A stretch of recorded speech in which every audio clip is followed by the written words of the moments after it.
우리 계속해서 우리에게 빛으로 오신 주님을 찬양하기를 원합니다. 우리의 목소리 높여 주님을 노래하기를 원합니다. 주의 선하심과 진실함을 닿기 원해. 그의 빛으로 나갈 때 그 성품 닮아가네. 빛을 닮아갈 때 주가 주신 자유함으로 옳은 대로 돌아와서 별같이 비추네. 빛으로 비추시네. 어둠이 드러나고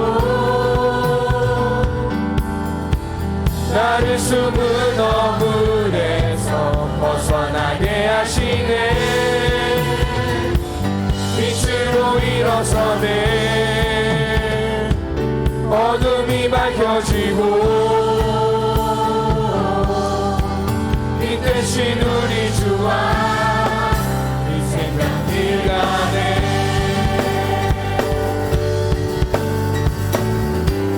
다시 한번 주의 선하심과 진실함을 담기 원해. 그의 빛으로 나갈 때 그 성품 닮아가네. 빛을 닮아갈 때 주가 주신 자유함으로 옳은 대로 돌아와서 별같이 비추네. 빛으로 비추시네. 어둠이 드러나고 나를 숨은 어물에서 벗어나게 하시네. 빛으로 일어서네. 어둠이 밝혀지고 빛 대신 우리 주와 그 생명 길 가네. 이 시간 우리 영혼아 고백합니다. 내 영혼아 일어나 주의 빛 발하라. 주의 영광이 우리 위에 임하였네. 내 영혼아 일어나 주의 빛 발하라. 주의 영광이 우리 위에 임하였네. 우리 더 큰 목소리로 내 영혼아 일어나 주의 빛 발하라. 주의 영광이 우리 위에 임하였네. 우리 마지막으로 내 영혼아 일어나 주의 빛 발하라. 주의 영광이 우리 위에 임하였네. 빛으로 비추시네. 어둠이 드러나고 나를 숨은 어물에서 벗어나게 하시네. 빛으로 일어서네. 어둠이 밝혀지고 빛 대신 우리 주와 우리 마지막으로 빛으로 비추시네. 어둠이 밝혀지고 나를 숨은 어물에서 벗어나게 하시네. 빛으로 일어서네. 어둠이 밝혀지고 빛 대신 우리 주와 그 생명 길 가네.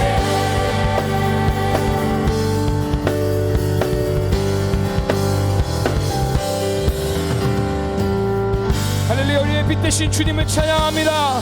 주께 영광 올려드립니다.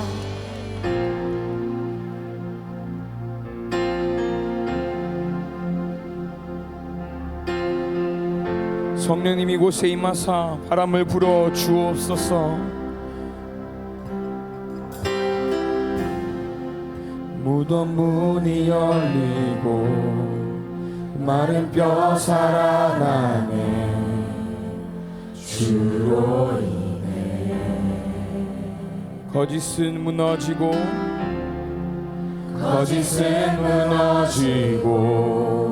진리가 선포되네.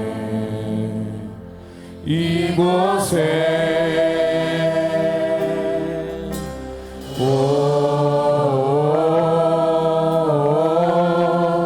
생기가 불어오네요. 성령이 일하시네.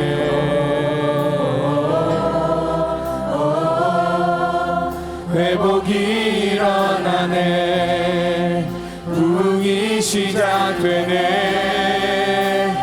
성령의 바람 여기 불어와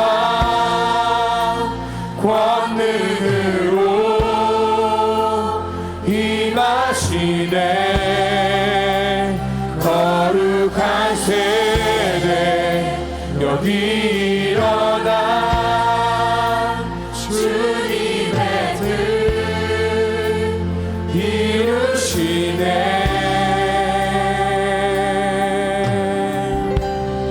다시 한번 무덤 문이 열리고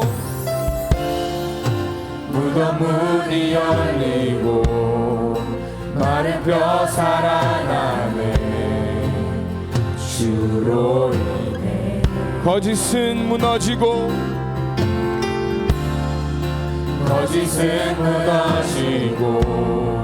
진리가 선포되네.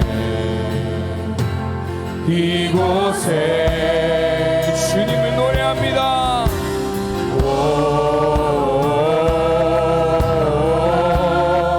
생기가 불어오네요.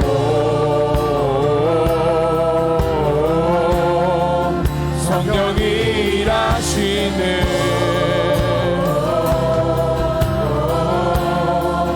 회복이 일어나네. 부흥이 시작되네. 성령의 바람 여기 불어와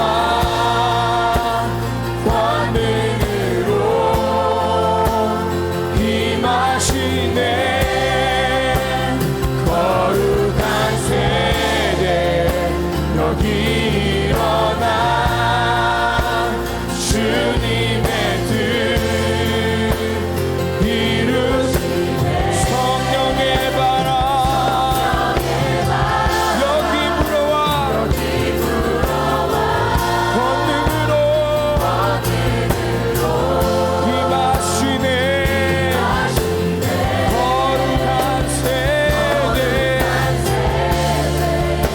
여기 일어나 주님의 뜻 이루시네.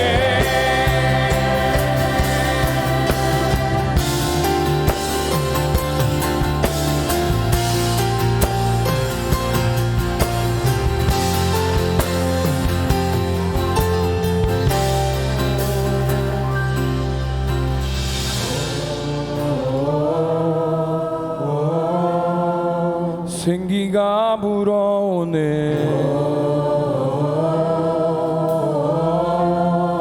성령이 일하시네.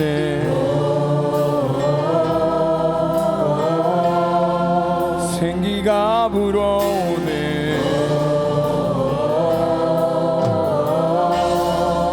성령이 일하시네.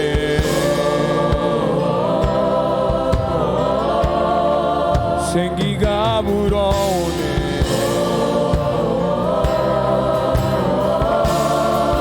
성령이 일하시네. 회복이 일어나네. 일어나네. 부흥이 시작되네.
the veil torn before you. You silenced the boast of sin and grave. The heavens are roaring the praise of your glory, for you are raised to life again. You have no rival. You have no rival. You have no equal. Now and forever, God, you reign. Yours is the kingdom. Yours is the glory. Yours is the name above. Yes, you have no rival. You have no equal. Now and forever, God, you reign. Yours is the glory.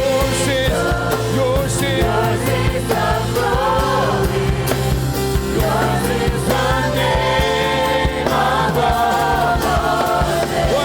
all names. What a powerful name it is. What a powerful name it is.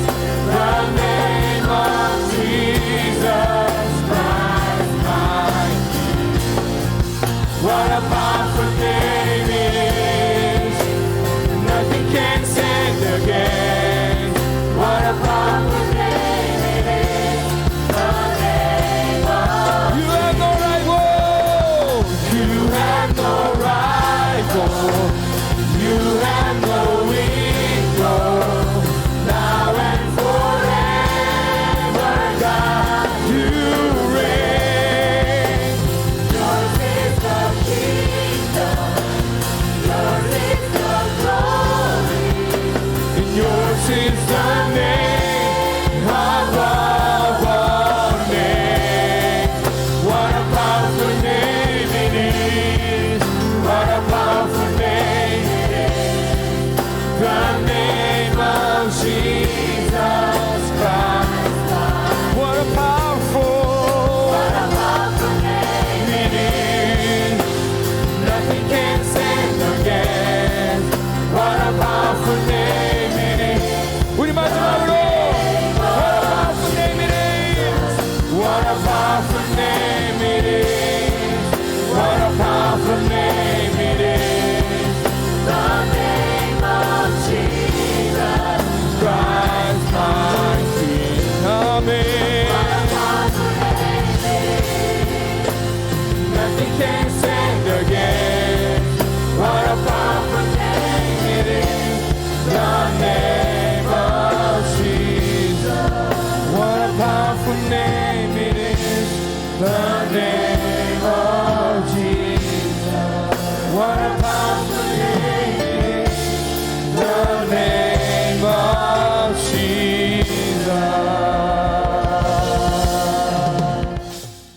오늘 우리에게 주시는 하나님의 은혜의 말씀은 고린도전서 15장 9절부터 11절까지의 말씀입니다.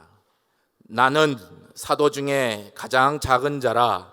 나는 하나님의 교회를 박해하였으므로 사도라 칭함받기를 감당하지 못할 자니라.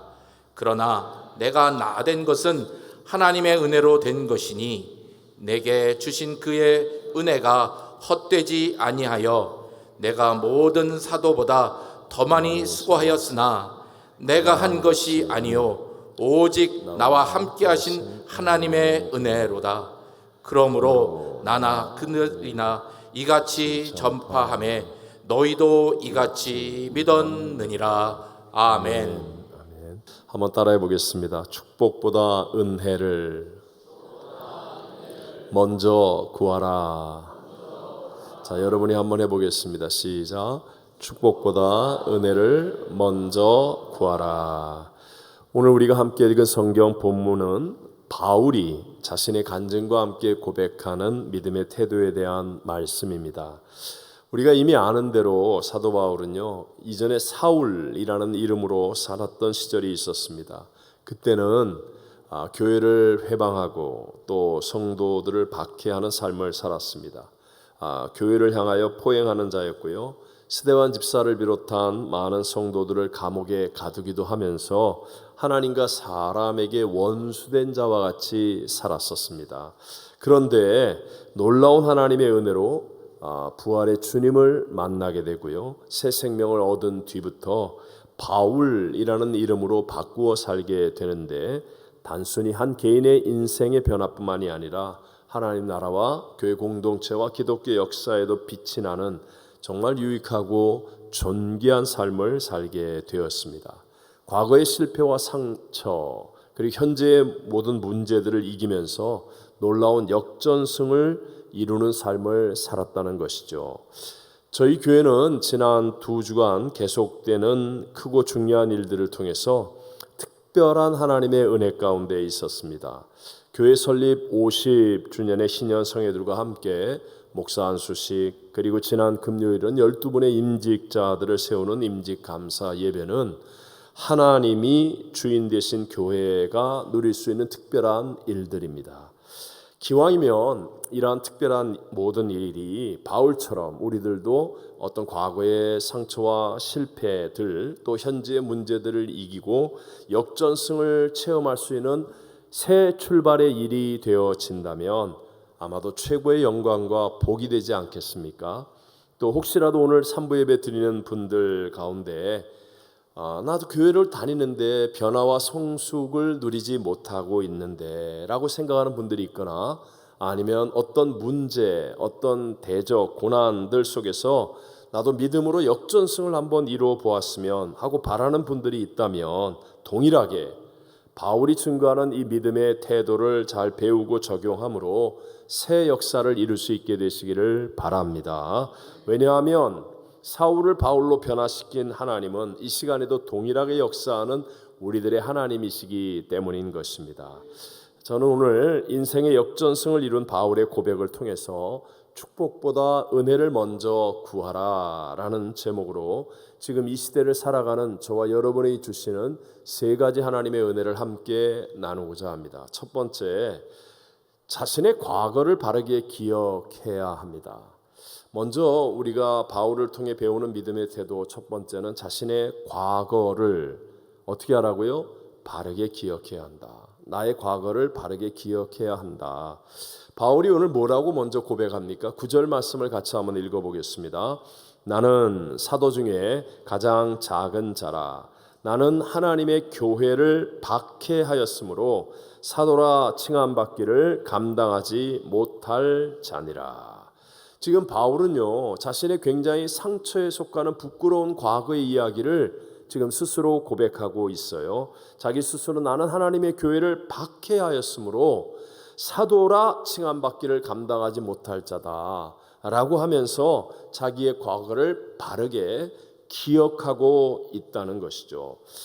어떤 면에서는요, 사도 바울과 우리의 차이점이 바로 이것이 아닐까 하는 생각도 해봅니다. 사도 바울 같은 사람들은요, 자기의 과거를 바르게 기억하는 거예요.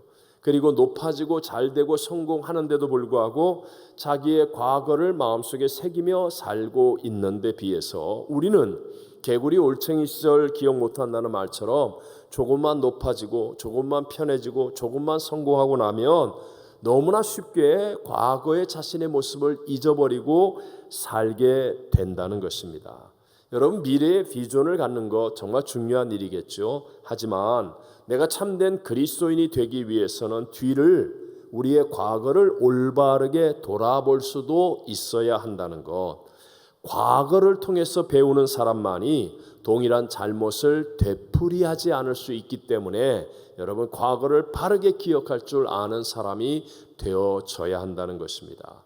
자, 구약에 나오는 이스라엘 백성들을 보십시오. 40년 동안의 광야를 지나서 이제 조금만 더 가면 하나님께서 약속한 땅이요, 이스라엘의 목적지와 같은 적과 끓이는 가나안 땅을 들어가게 되는 거예요. 근데 그 마지막 순간에 하나님께서는 이스라엘의 모든 백성들을 모아놓고 이제 가나안 땅에 들어가는 이스라엘 백성과 이별하고 죽게 되어지는 모세를 세우셔서 마지막 권면을 하십니다.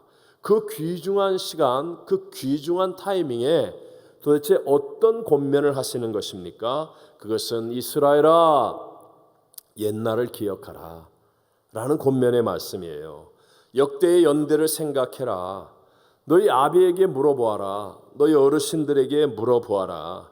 너희가 애굽에서 신음하고 있을 때에 하나님께서 그 신음 소리를 들으셨음을 기억해라. 하나님께서 역사하셔서 출애굽했다는 사실을 잊어버리지 말아라. 광야에서도 너희를 보호하셨고 너희와 함께 하셨으며 마치 암탉이 병아리를 품듯이 눈동자같이 너희를 지켜주셨다는 사실을 잊지 말고 기억해야 한다. 과거를 바르게 기억하라고 하나님께서는 그들에게 권면하여 말씀하신 것입니다. 여러분, 과거를 모른다고 하면 그러면 나 자신이 누구인지를 바르게 알 수가 없는 것이고 미래에 우리가 어디로 가게 되는 것인지도 알 수 없다는 사실을 아셔야 합니다. 독일 뮌헨에 있는 유대인 학살 기념관에는 이런 유명한 표어가 쓰여져 있습니다. 과거를 기억하지 못하는 자는 반드시 똑같은 과오를 범한다, 재범한다, 이렇게 쓰여 있습니다. 죄인인 인간이기 때문에 말입니다. 저와 여러분은 잘못할 수 있습니다. 실수할 수 있습니다. 하지만 똑같은 실수와 잘못을 계속하여 반복하는 것은 자신의 인생을 실패로 이끄는 길이라는 사실을 기억하셔야 됩니다. 저와 여러분 모든 인생은요, 죄로 인해서 에덴 동산에서 쫓겨난 존재였다는 사실을 잊지 않아야 합니다. 하나님의 형상과 모양대로 지음받은 존귀한 자였지만 하나님의 말씀을 불순종하여 범죄함으로 즉시로 영이 죽고 하나님과의 관계가 단절되어진 채 에덴 동산의 모든 것을 잃어버리고 쫓겨난 존재입니다.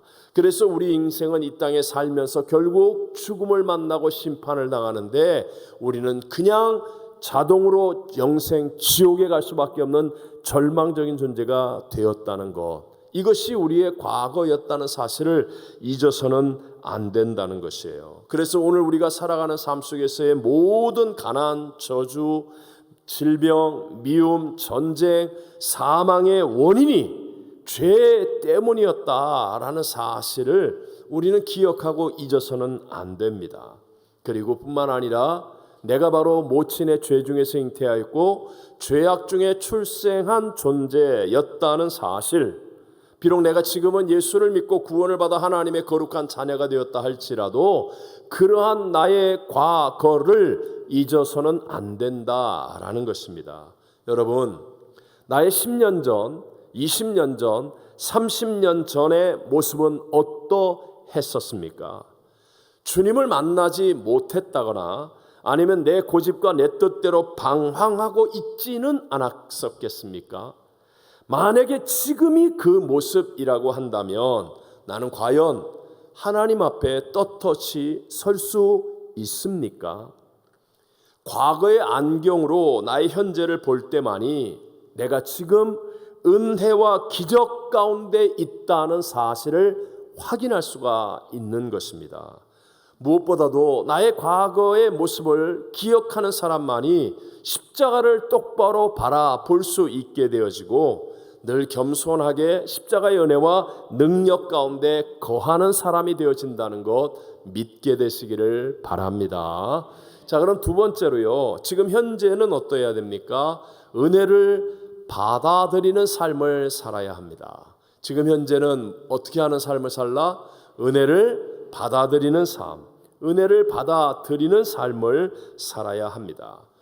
여러분, 분명히 바울은 위대한 변화를 이루고 역전승을 만든 사람 아닙니까? 어떻게 해서 그런 변화와 역전승이 일어났습니까? 바울이 공부를 많이 한 사람이기 때문에, 아니면 바울이 담즙질의 의지가 강한 사람이기 때문에, 바울에게 어떤 지독한 어떤 성격적인 특징이 있었기 때문에 아니라는 것입니다. 아니라는 것이에요. 바울은요, 다메섹에 있는 교회를 회방하고 예수 믿는 사람들을 잡아오게 가두기 위해서 체포하러 가는 길에서 부활의 주님을 만나는 하나님의 은혜가 임했습니다.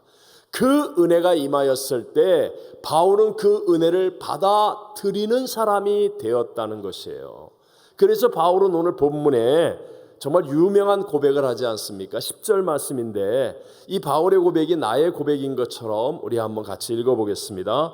그러나 내가 나 된 것은 하나님의 은혜로 된 것이니 내게 주신 그의 은혜가 헛되지 아니하여 내가 모든 사도보다 더 많이 수고하였으나 내가 한 것이 아니요 오직 나와 함께 하신 하나님의 은혜로라. 바울은 현재 자신의 모습을 말할 때 은혜라는 말을 3번이나 사용하며 강조하고 있습니다. 은혜를 받아들인 나다. 그래서 내가 오늘 지금 이런 모습이다 라고 강조하는 거예요. 여러분, 하나님의 이 은혜는요, 값없이 우리들에게도 동일하게 주어지는 선물입니다. 근데 문제는 무엇일까요? 내 쪽에서 해야 할 일이 있는데 그것은 받아들이는 거예요. 은혜는 받아들이느냐 받아들이지 않느냐에 의해서 차이가 나는 거지, 은혜가 많이 많으냐 적게 많으냐, 은혜가 임하느냐 안 임하느냐 아니라는 거예요. 은혜는 모든 사람에게, 지금 3부 예배를 드리고 있는 모든 사람에게 하나님의 은혜가 임하여 있습니다. 문제는 내가 그것을 마음의 문을 열고 받아들이는 사람이 되어지면 바울과 같이 나의 인생에도 놀라운 하나님의 역사하심이 일어나고 변화가 일어나고 역전승의 자리에 있을 수 있게 되고, 아무리 우리가 예배를 드리고 있다 할지라도 내 마음이 은혜를 받아들이지 않으면 그러면 나에게는 아무런 일도 하나님의 역사하심이 일어나지 못한다는 것이죠. 자, 보세요. 바울은요, 어떤 상황입니까? 바울은 지금 중동의 대낮의 태양빛보다 더 밝은 주님의 빛을 보면서 육신의 눈이 멀어버립니다. 그리고 말에서 떨어집니다. 그리고 생전 처음 듣는 주님의 음성도 듣게 되어집니다. 도무지 이해되지 않는 일들이 생겨난 거 아닙니까? 여러분, 눈 뜨고 있다가 갑자기 눈 감고 안대로 가리고 한번 살아본다고 생각해 보십시오. 얼마나 두렵고 무섭고 불편한 일이겠습니까? 바울에게 바로 갑작스럽게 그런 일들이 생겨난 거예요. 그러나 바울은 이 모든 것을 하나님의 은혜로 받아들였다는 거예요. 그래서 눈이 멀고 말에서 떨어져서 하나님의 음성이 들리는데도 그 말씀대로 다메섹으로 순종하여 들어갑니다. 그리고 주님께서 보내신 아나리아라는 사람을 받아들이고 그의 안수 기도를 받고 성령을 받아들여서 충만하여지는 사람이 되어집니다. 예수님을 구세주로 영접한 다음에 자기가 핍박했던 그 사람들과 같이 세례를 받았고, 그리고 전통적인 유대인인 바울이었지만 이방인에게 복음을 전하라고 하는 하나님의 사명도 받아들이는 사람이 되어집니다. 바울은 담즙질의 사람, 의지가 강한 사람이에요. 선교를 하면서도 철저하게 준비하고 계획한 대로 하는 사람인데, 자기가 그렇게 준비했던 아시아라고 하고자 하는 길을 예수의 영 성령께서 막습니다. 그리고 유럽으로 가라고 말씀하실 때 바울은 그것을 받아들입니다. 뿐만 아니라 환난과 핍박이 기다리는 것을 알면서도 예루살렘에 가는 것을 받아들입니다. 그러니까 바울은 언제나 하나님의 은혜를 받아들일 줄 아는 사람, 그의 현재는 내가 한 것이 아니요 오직 나와 함께 하신 하나님의 은혜였다라고 고백하는 사람이 되어진 줄로 믿습니다.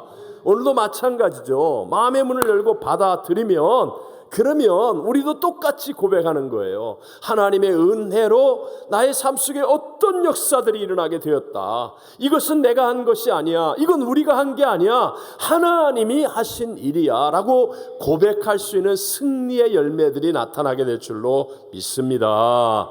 우리에게 주어진 최고의 은혜는 구원 아닙니까? 여러분, 어떻게 구원을 받습니까? 받아들이는 거예요. 저와 여러분이 구원을 위해 무엇을 한 게 있습니까? 예수님이 십자가에 매달리실 때 땀을 한번 닦아드렸습니까? 물을 한 컵 떠드렸습니까? 아니면 손을 붙잡아 드렸습니까? 우린 아무것도 한 일이 없었어요. 그런데 예수님께서, 흠도 없고 점도 없으신 하나님의 아들 예수님께서 나의 죄를 용서하기 위해 대신하여 십자가를 지시고 죄값 사망을 십자가에서 다 지불하시며 다 이뤘다 하시고 죽으셨어요. 그리고 예수님 사흘 만에 부활 승리하셨습니다. 그러니까 모든 액션은 예수님이 다 하신 거예요. 우리는 그것을 받아들이는 리액션만 하면 되는 거예요. 리액션. 하나님께서 다 이루셨습니다라는 것을 믿음으로 받아들이는 사람이 되어지면 놀랍게도 내 안에서도 부활의 생명이 역사하기 시작하고 하나님께서 일하시는 놀라운 일들을 누리게 되어진다는 것입니다. 언젠가 우리 한국의 코미디언계의 대부라고 부르는 분이 이경규 씨가 아마 이렇게 얘기를 한 걸 글에서 읽어보았습니다. 후배들에게 앞으로 가장 중요한 한 가지를 얘기하라면 뭘 얘기하겠는가? 그랬더니 가장 훌륭한 사회자가 되거나 아니면 코미디언이 되거나 하여튼 예능계의 훌륭한 사람이 되려면 자기는 딱 이 한 가지, 리액션. 상대방이 얘기할 때 리액션 해주는 거, 리액션. 이걸 잘하는 사람이 최고의 사람이 된다. 근데 참 한 분야의 대가가 된 사람이 말할 수 있는 아주 대단한 이야기라는 생각을 했습니다. 여러분, 우리 이민자의 자녀들 가운데 한국말을 잘하는 아이들이 대부분 인성이 더 좋은 편에 속한다고 합니다. 인성이 좋은 편에. 왜 그런지 아십니까? 미국 사회에서 생활을 하는 우리 자녀들은요, 영어만 해도 불편함이 없어요. 영어 잘하면 되는 거예요. 그런데 부모님들 또는 어른 세대들과 소통하기 위해서 배려하는 마음, 받아들이는 마음이 있기 때문에 한국말을 배우게 된다는 거예요. 이렇게 받아들이는 태도를 갖는 것이 결국 그 아이의 인성이 좋아지게 되는 길이라고 말하는 겁니다. 요즘 결혼이 힘든 이유도 옛날에는 결혼이 받아들임이었는데 요즘은 선택으로 바뀌었기 때문에 그런 거예요. 옛날에 여긴 다 젊은 분들이 많은데 우리 어르신들 결혼하실 때 연애 결혼했겠습니까? 중매 결혼했겠습니까? 2부 예배 때 물어보니까 다 중매 결혼하셨어요. 우리 에노케에 속한 분들이 다 중매 결혼이에요. 중매 결혼이 뭐예요? 부모가 선택한 것을 우리 입장에서는 받아들이는 거예요. 받아들이는 거예요. 받아들이니까 참고 사는 거예요. 견디고 사는 거예요. 그래서 인성이 좋아지는 겁니다. 그래서 오히려 덜 깨어지고 끝까지 사는 겁니다. 그런데 요즘은 다 선택하잖아요. 선택하게 되면 어떻게 해요? 조건이 점점 까다로워져요. 이것저것 따지는 게 많아져요. 그럴수록 자아가 강해지고 인성이 강팍해져서 아무것도 아닌 데 쉽게 깨어지게 되어진다는 거예요. 받아들임이 중요한 겁니다. 받아들임. 특별히 믿음에 있어서는 이 받아들임이 왜 힘드냐? 왜냐하면 하나님과 나는 클래스가 다르잖아요. 믿음은 하나님의 것들을 받아들이는 건데 나하고 클래스가 다른 분이 이렇게 말하는 거는 내가 이해, 납득, 공감이 안 될 때가 많다는 겁니다. 완전히 클래스가 다른 분이니까. 그래서 받아들이는 게 쉽지 않아요. 하지만 여러분 기억하십시오. 신앙생활은 내 관점에서 하는 것이 아니라 하나님 관점에서 하는 것이기 때문에 여러분 하나님의 수준으로 올라가는 것이 신앙생활이기 때문에 때로는 이해, 납득, 공감이 안 된다 할지라도 받아들이게 되면 그 받아들임을 통하여 하나님의 역사들이 나의 삶에 일어나 나의 수준을 하나님의 수준으로 올라가게 만들어 주는 줄로 믿습니다. 믿음의 조상 아브라함을 보십시오. 히브리서 11장 8절에 그에 대해 말할 때 믿음으로 아브라함은 부르심을 받았을 때에 하나님이 부르시는 것을 받아들이잖아요. 그때 순종하여서 장래 유업으로 받을 땅에 나아갈새 갈 바를 알지 못하고 나아갔다는 거예요. 알지 못하고. 그가 받아들일 때 왜 가야 되는지, 어디로 가야 되는지 이해, 납득, 공감 됐어요? 안 됐어요? 하나도 없어요. 하나도 없어요. 단지 하나님을 믿는 거예요. 나하고 수준이 다르고 클래스가 다른 분이 나를 인도하심을 믿고 나는 이해가 안 됩니다. 내가 왜 가야 되는지 어디로 가는지도 몰라요. 그런데도 불구하고 그랬더니 하나님의 놀라운 역사들이 일어나 사람이 이룰 수 없는 최고의 존귀한 사람, 믿음의 조상이 되는 하나님의 수준까지 올라가게 된 줄로 믿습니다. 바울도 마찬가지예요. 바울이 공부를 많이 해서 위대한 인생이 됐다? 아닙니다, 여러분. 바울이 의지가 강해서 위대한 사람이 되었다? 아니에요. 혹시 조금은 도움이 되었을지 모르지만 그게 아니라는 겁니다. 바울도 복음을 받아들였기 때문에 이 복음의 능력이 바울을 변화시켰고 역전승을 만들어 주었다. 그래서 3절 말씀에 바울이 고백하잖아요. 내가 받은 것을, 내가 어떻게 한 것을? 받은 것을 먼저 너희에게 전하였노니 이는 성경대로 그리스도께서 우리 죄를 위하여 죽으시고, 복음을 받아들였다라고 말하잖아요. 받아들이니까 복음 안에 있는 하나님의 역사가 일어나서 바울의 인생을 변화시키는 겁니다. 그리고 바울을 위대한 사람의 자리까지 올라가게 만들어 주더라 라고 말씀합니다. 오늘도 마찬가지입니다. 우리들도 하나님의 은혜를 마음의 문을 열고 받아들이면, 그러면요 내 생각을 뛰어넘는 영적인 세계의 문이 열려지게 됩니다. 그래서 내가 이룰 수 없는, 내 힘으로는 가능하지 못한 놀라운 하나님의 역사들이 일어나게 됨을 체험하게 될 줄로 믿습니다. 자, 그래서 중요한 마지막 세 번째가 바로 이것입니다. 그렇기 때문에 마지막 세 번째로 축복보다 은혜를 먼저 구해야 합니다. 다시 한번, 무엇보다 무엇을? 축복보다 은혜를 어떻게 하라? 먼저 구해야 한다. 다시 한번, 무엇을 먼저 구하라? 축복보다 은혜를 먼저 구해야 한다. 먼저 구해야 한다. 바울은 우리가 아는 것처럼 바리새인의 혈통에서 태어나서 당대의 모든 사람들이 인정하는 유대인의 석학 가말리엘의 문화생, 그 가운데도 수제자에 속한 사람이에요. 또한 태어나면서부터 로마의 시민권을 가진 사람입니다. 그는 여러 가지 세상적 축복을 많이 가진 사람이에요. 누가 보아도 당대의 엘리트로서 세상의 출세 가도에 서 있었던 사람입니다. 하지만 그런 세상의 성공, 세상의 축복으로 바울은 바른 인생을 살거나 행복한 인생을 살지 못했습니다. 그러다가 그가 하나님의 은혜를 받아들이지 않습니까? 그리고 난 다음에 바울이 이렇게까지 얘기합니다. 내가 주님, 은혜를 주시는 주님을 더 깊이 알고 많이 알기 위해서 세상의 축복과 성공이라고 말하는 것들을 배설물처럼 여기기까지 하노라. 이렇게 얘기하는 거예요.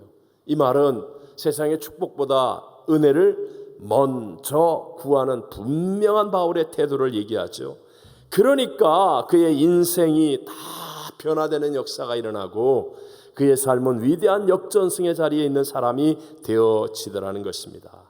오늘날 신앙생활을 하고 있는 분들 가운데 이 축복과 은혜를 잘 이해하지 못하여서 우리가 누려야 될 기쁨과 승리를 누리지 못하는 사람들이 참으로 많이 있습니다. 하나님은 분명히 우리에게 복을 주시는 하나님이시라는 것 성경적 진리입니다. 그런데 그 하나님이 주시는 복을 세상 축복으로만 이해하는 것은 문제가 있습니다. 그런 사람들은요, 이 세상 축복만을 생각합니다. 그래서 내가 예수를 믿는데 나는 별로 복을 받은 사람이 아니야, 난 복을 받지 못하는 것 같아, 이런 착각이나 또는 이런 잘못된 말을 하기까지 하지요. 여러분, 눈에 보이는 세상의 축복이 크게 보입니다. 보이지 않은 은혜는 내가 체험하기 이전까지는 별것 아닌 것 같고 작아 보여요. 받아도 그만, 안 받아도 그만이지. 하지만 세상의 축복은 눈에 보이고 붙잡을 수 있고 확실한 것이기 때문에 반드시 받겠다는 마음이 생겨나게 되는 것이에요. 하지만 여러분, 세상의 축복이 먼저가 아니라는 걸 알아야 됩니다. 세상 축복을 쫓아가는 사람에게는 감사와 만족이 없습니다. 세상의 축복과 하나님의 은혜를 정확하게 이해하지 못하는 사람은 신앙생활을 하여도 굉장히 힘들고 어려운 갈등과 번민 속에 방황할 수밖에 없다는 것이죠. 저는 목사이기 때문에요, 세상 축복을 많이 받은 분들도 꽤 많이 만나보게 되지요. 그런데 그분들이 다 행복한 것은 아닙니다. 오히려 어떤 때는 세상 축복을 많이 받은 사람인데 염려와 근심이 더 많고 불안하고 또 걱정하고 두려워하고 행복하지 못한 사람들도 참 많습니다. 하지만 그 사람의 형편과 사정과 상황이 어떻든지 간에 은혜를 받고 난 다음에 행복하지 않은 사람은 없습니다. 정말 가정에 문제가 있었고 몸에 질병이 있었고 여러 가지 상황적으로 답답하고 힘들고 절망적이었는데 불구하고 하나님의 은혜를 받고 나면 모든 사람들이 감격과 기쁨, 위로와 소망으로 가득 차고 눈물이 회복되어지고 그리고 놀라운 하나님의 믿음의 새 역사로 말미암아 강하고 담대한 인생, 스스로 행복하다고 고백할 수 있는 삶으로 변화되어지는 것입니다. 제가 지난 주간에 캐나다 밴쿠버를 급히 다녀와야 했습니다. 시애틀에 이제 총회장님, 총무님, 또 지방회장님, 또 이런 귀한 분들 함께 모여서 자동차로 국경을 넘어서 이동을 했습니다. 방문했던 교회는 48년의 역사를 가진 나름 큰 건물도 가지고 있는 중대형 교회이고 거기에는 세상 축복을 많이 받은 분들도 많았습니다. 하지만 안타까운 것은 어떤 교회의 문제 갈등을 말하는 자리에는 나와서 참 어려운 말들을 하던 사람들이 막 저녁 늦게까지 긴 시간 동안 참 많은 이야기를 했는데 그 다음날 예배드리는 은혜의 자리에는 한 명도 안 나오더라는 거예요. 나올 생각이 아예 없었다는 거예요. 사실 우리 목사님들이 이제 다들 목회 현장이 바쁘고 힘든 분들인데 교회를 위해서 정말 어렵게 함께 했는데도 불구하고 그런 모습을 보는 것이 참 안타까웠습니다. 우리 함께 이렇게 모셨던 목사님 중에 한 분은 너무 피곤해갖고 대상포진이 한쪽 얼굴에 생겨서 눈이 아프고 머리가 너무 심하게 아픈 고생도 하고 돌아오는 5시간의 그 자동차 여행에는 심한 멀미를 하기도 하고 막 이런 어려움들을 겪었어요. 그리고 이제 시애틀에 도착해서 타코마 순복음 큰빛 교회에서 예배를 드려달라는 거예요. 정말 힘들게 늦게 도착했는데 예배를 드려달라고 간절히 부탁하는 거예요. 전혀 예상하지 못한 일이었었습니다. 사실 이런저런 이유로 어떤 면에서는 제 개인적으로는 최악의 상황과 같았는데 근데 너무 간절히 은혜를 사모하여 예배를 드려달라고 하니까 예배를 드리게 되었어요. 근데 말씀을 전하고 예배를 드리는 때에 정말 하나님의 은혜가 임하는 거예요. 하나님의 은혜가 임하니까 그 짧은 시간에 모든 힘듦, 불편함, 짜증남, 억울함, 답답함 정말로 다 사라지고 더 큰 소망, 기쁨, 감사, 감격, 눈물, 하나님의 위로로 회복이 되어지더라는 것입니다. 이것이구나. 하나님이 깨우쳐 주시는 것이 이것이로구나. 축복이 먼저일까요? 은혜가 먼저일까요? 대답 좀 해봐요. 은혜가 먼저입니다.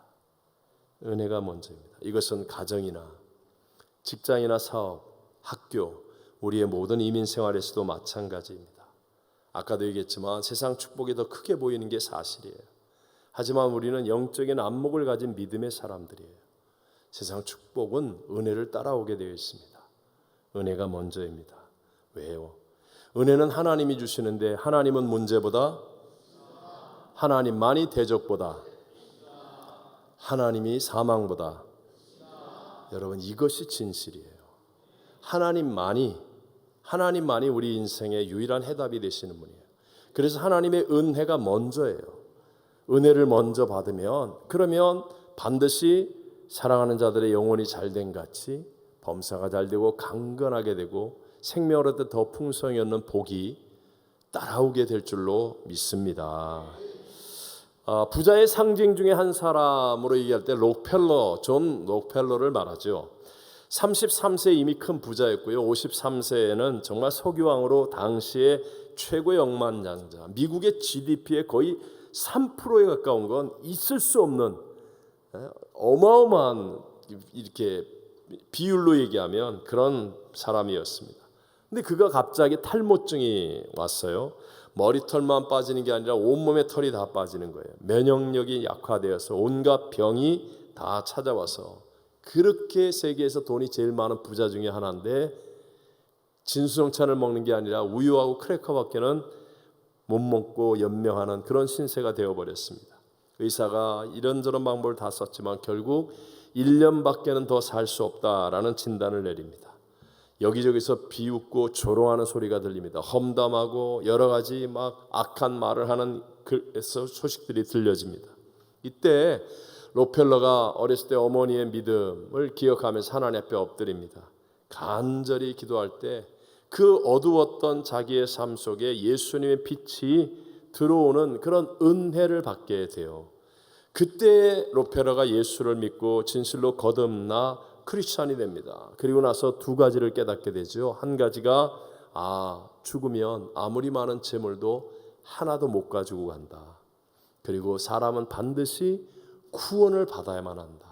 이 두 가지 사실을 깨닫고 남은 자기의 인생 동안의 재물을 사용하기 시작합니다. 그래서 그 유명한 보통 사람이나 보통의 물질로는 지을 수 없는 그 뉴욕의 리버사이드 처치 같은 어마어마한 아름다운 교회당을 짓죠. 시카고 대학, 또 록펠러 센터, 또 수많은 병원들, 도서관, 의학 연구소, 고아원 등 미국 전역에 이런 일들을 만들기 시작했습니다.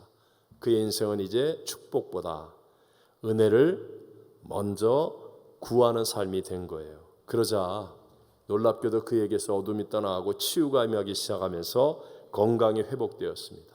54세에 죽는다는 그가 98세까지 팔팔하게 살다가 갔습니다. 그냥 사는 게 아니라 정말 아름다운 많은 믿음의 유산들을 남겨놓았다는 거예요. 여러분, 하나님은 정말 저와 여러분에게 축복을 주시기를 원하시는 분임을 믿으시기 바랍니다. 자, 이스라엘 백성을 광야를 지나게 하신 이유가 뭐예요? 광야에서 고생하라? 아니에요.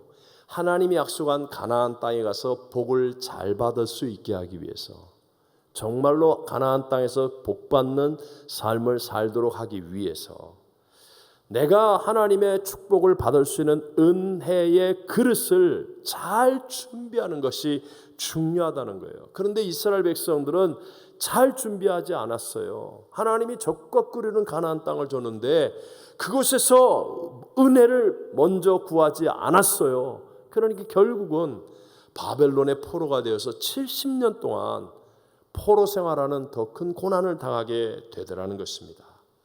신년의 성회들, 또 임직 예배로 하나님께 영광을 올려드린 우리 교회와 성도님들입니다.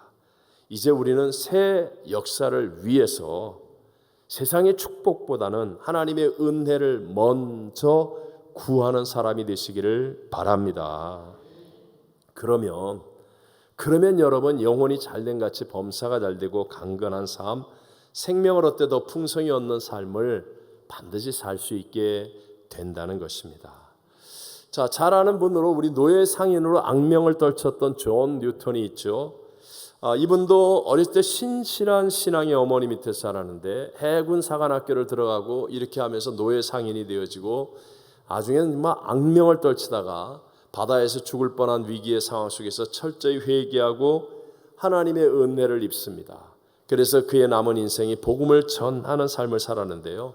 정말 이제 나이가 많은 고령이 되니까 주변 사람들이 걱정을 하는 거예요. 그럴 때 존 뉴턴이 했던 유명한 말이 있습니다. 내가 다른 것을 다 잊어버린다 할지라도 나는 이 두 가지만큼은 결코 잊어버릴 수 없습니다.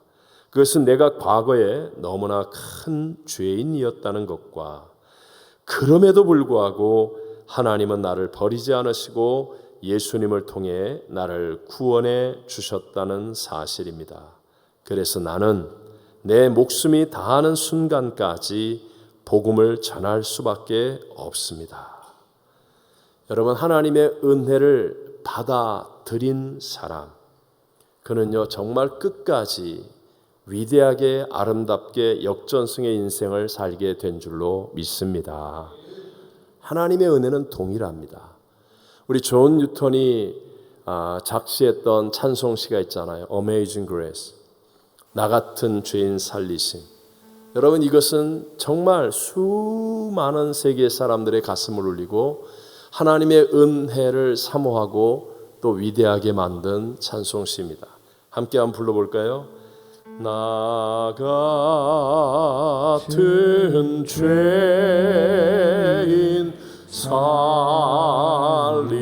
살리신 존의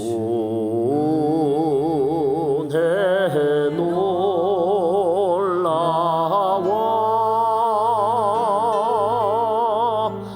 이로 생명 찾았고 광명을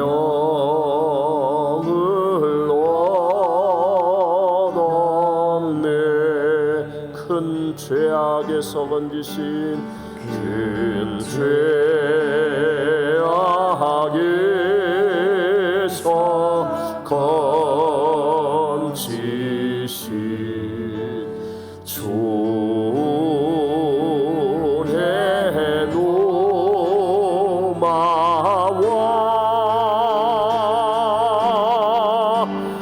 나 처음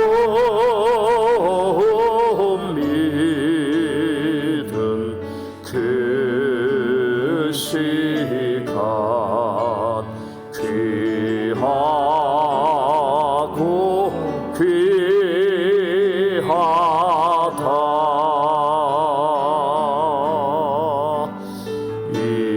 이제껏 내가 산 것도 주님의 은혜라. 또 나를 장차 본향에 인도해 주시리.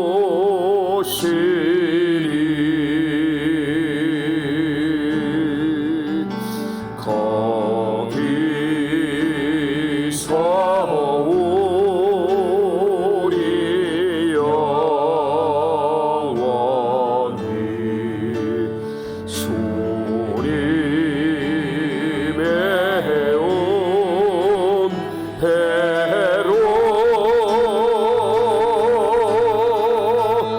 배처럼 밝게 살면서 주 찬양하리라.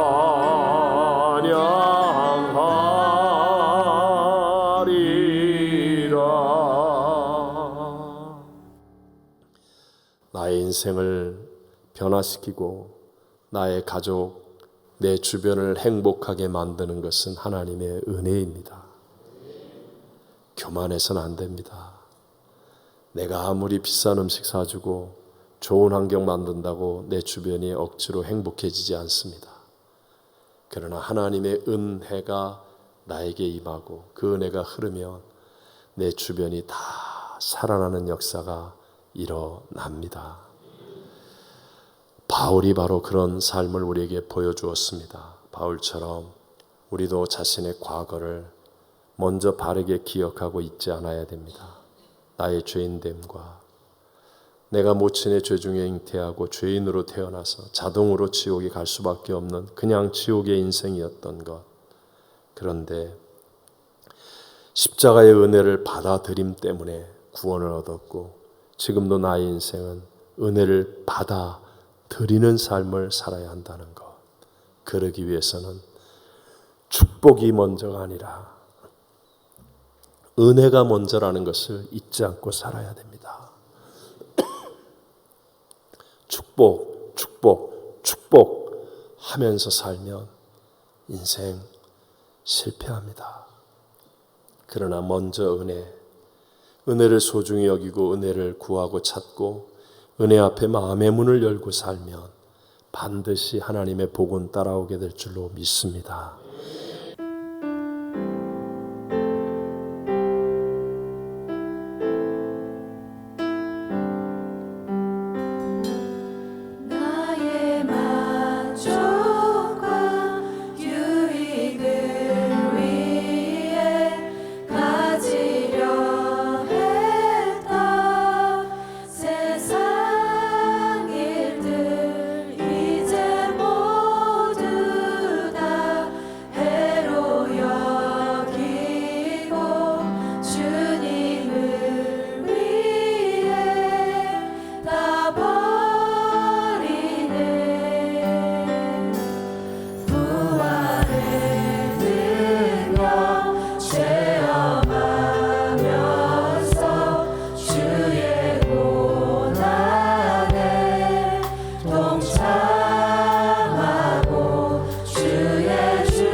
지금은 우리 구주 예수 그리스도의 무한하신 은혜와 하나님 아버지의 영원하시며 변치 않으시는 사랑하심과 보혜사 성령 하나님 지금도 함께 하시고 충만케 하심이 오늘 예배하는 사랑하는 모든 성도들 위에와 출발하는 단기 선교팀 5차 콜롬비아 팀 16분 위에와 열품 중에 선교지와 선교사님들 위해 영원토록 함께 계실지어다.